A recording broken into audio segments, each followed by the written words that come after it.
Thank you for your attendance. This hearing of the Judiciary Committee Subcommittee on Commercial Administrative Law will now come to order. Without objection, the Chair will be authorized to declare a recess of the hearing, and I will now recognize myself for a short statement.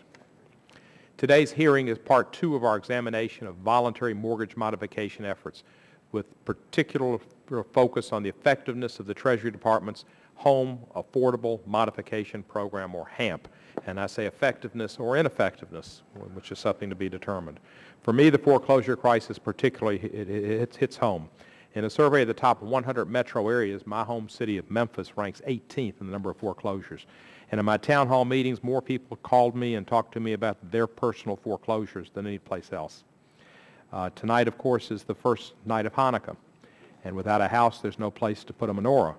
So it's particularly relevant that we start today. In a comparison of states, my home state of Tennessee routinely ranks among the top states in the number of foreclosures, which Mr. Hildebrand surely knows as the Chapter 13 trustee from Nashville, one of our witnesses. The extent of the foreclosure crisis is such that even some middle-class areas are affected by growing foreclosure numbers. The foreclosure crisis extends well beyond subprime mortgages.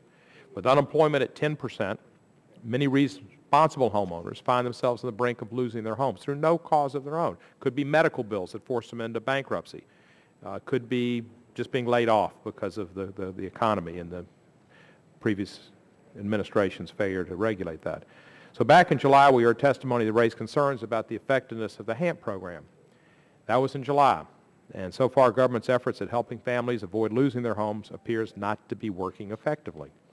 Some of my colleagues and I suspect that this is because the government's efforts have focused almost exclusively on encouraging mortgage lenders and servicers to voluntarily modify mortgage terms for distressed borrowers. This might be the same as encouraging President Karzai to root out corruption.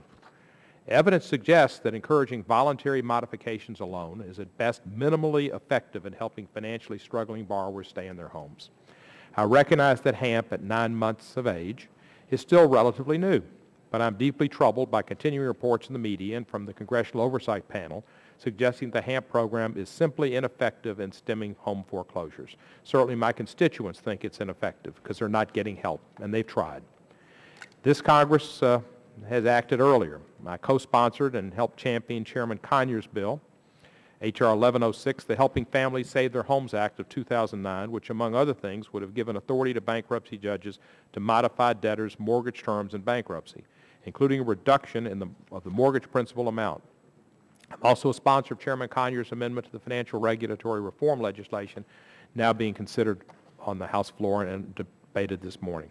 This amendment contains language that is substantially identical to the Judicial Mortgage Modification Authority of H.R. 1106. In my view, this provision would have substantially and effectively reduced the number of foreclosures. Unfortunately, this provision has not yet been signed into law, as it hasn't been passed by the Senate.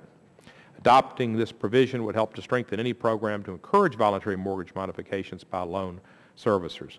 You need a hammer to make the anvil work. I thank the witnesses for appearing today, and I look forward to their testimony.